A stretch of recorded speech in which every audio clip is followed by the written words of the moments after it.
बिहार में माफियाओं पर कहर बनकर टूटे गृह मंत्री सम्राट चौधरी। सम्राट चौधरी बोले 1200 माफियाओं की लिस्ट तैयार, चलेगा बुलडोजर। सम्राट चौधरी की माफियाओं को चेतावनी, माफियाओं को नहीं छोड़ूंगा, जेल के अंदर डालकर रहूंगा।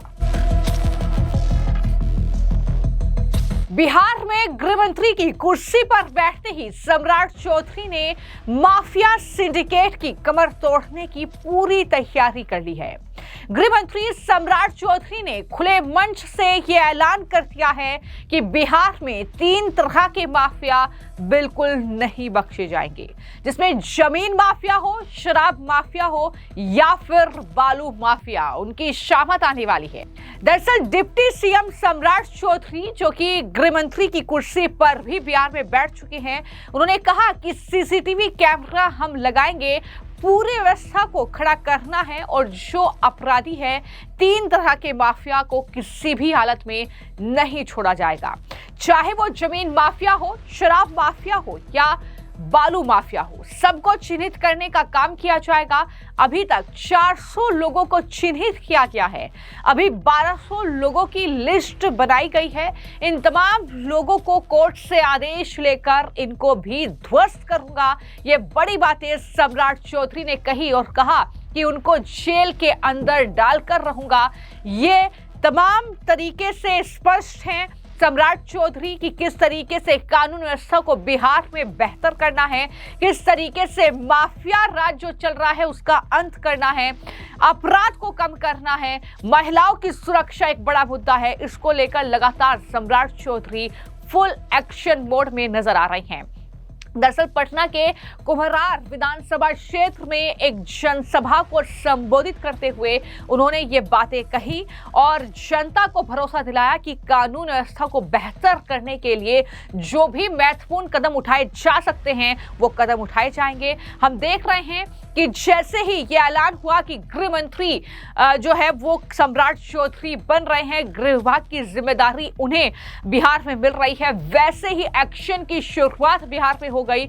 जो कुख्यात अपराधी हैं उन पर एक्शन हुआ, उनकी गिरफ्तारी हुई, जो इनाम जिन पर घोषित था उन पर एक्शन हुआ और उसके बाद चाहे वो अतिक्रमण के खिलाफ बुलडोजर की कार्रवाई हो, अवैध कब्जों पर गिरफ्तार बुलडोजर हो या इस तरीके से पहले 400 माफियाओं को चिन्हित किया गया, उनकी संपत्ति को जब्त करने की तैयारी शुरू हो गई है और अब नए 1200 लोगों की और लिस्ट तैयार हो चुकी है। उन्होंने स्पष्ट किया है कि कोर्ट से आदेश लेकर ही इनकी संपत्ति को भी ध्वस्त करेंगे, उन पर भी बुलडोजर की कार्रवाई होगी और एक एक माफिया जेल में जाएगा। ये सम्राट चौधरी ने बड़ी बातें कही हैं और वहीं पर जिस तरीके से लगातार विपक्ष के जरिए बिहार में कुछ भी घटना हो रही है तो उस पर सम्राट चौधरी या नीतीश सरकार को ब्लेम किया जा रहा है कि नई सरकार बनते ही इस तरीके से कानून व्यवस्था जो है वो बिगड़ती जा रही है। लेकिन इसको लेकर जो इंडस्ट्री मिनिस्टर हैं दिलीप जायसवाल, उनकी तरफ से क्या कहा गया है जरा सुनिए। देखिए, सरकार की 2 प्राथमिकता है। पहला है कानून का राज, अपराध मुक्त बिहार, और दूसरा है युवाओं को रोजगार।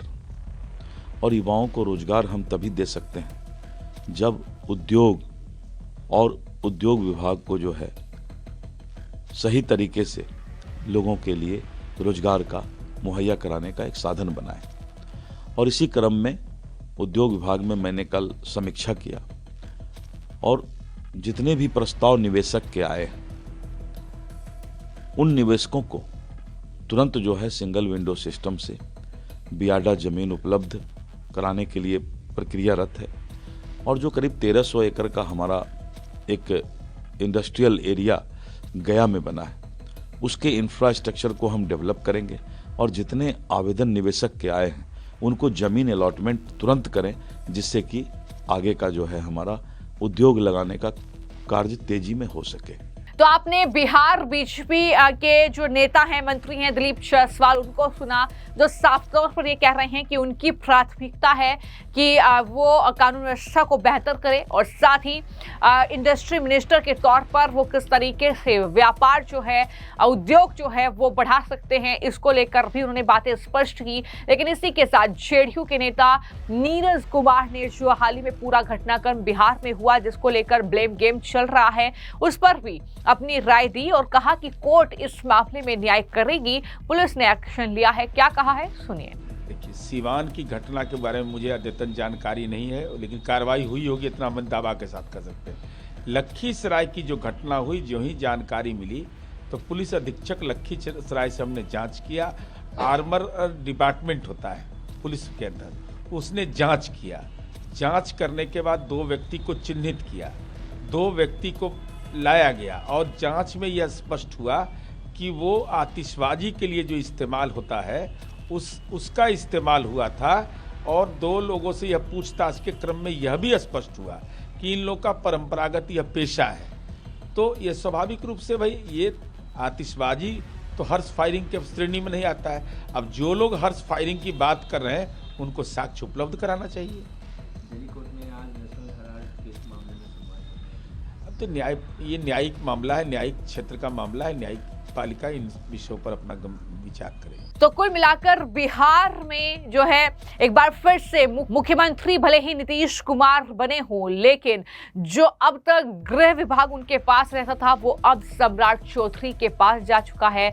तो ऐसे में सम्राट चौधरी बतौर गृह मंत्री कैसा काम करेंगे? हालांकि ये कहा जा रहा है कि एकदम योगी मॉडल की तर्ज पर ही वो काम कर रहे हैं, सीएम योगी के नक्शे कदम पर ही वो चल रहे हैं। जिस तरीके से सीएम योगी ने यूपी में माफिया राज का अंत किया, ठीक वैसे ही वो काम कर रहे हैं। इस बात का जिक्र वो खुद भी कर चुके हैं कि योगी मॉडल की तर्ज पर ही वो कहीं ना कहीं बिहार में कानून व्यवस्था को बेहतर करेंगे। इससे पहले भी सम्राट चौधरी कई बार ये कह चुके हैं कि बिहार में कानून व्यवस्था और सख्त की जाएगी, सीसीटीवी कैमरे लगाए जाएंगे और इस दौरान उन्होंने कहा था कि राज्य में संगठित अपराध से जुड़े माफिया के खिलाफ पुलिस सख्त रहेगी। इसमें बालू, शराब से लेकर जमीन माफिया तक शामिल है। ऐसे 400 माफियाओं को चिन्हित कर लिया गया है जिनकी संपत्ति जब्त की जाएगी, लेकिन 1200 की और लिस्ट तैयार हो चुकी है।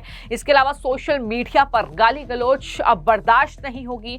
ऐसे किसी भी शख्स पर बिहार पुलिस कार्रवाई करेगी। इससे कोई छोटा अपराध नहीं माना जाए, ये भी पुलिस को साफ तौर पर हिदायत दी है। सुशासन माफियाओं के विरुद्ध कार्रवाई और स्पीडी ट्रायल को अपनी 3 मुख्य प्राथमिकताएं उन्होंने बताई।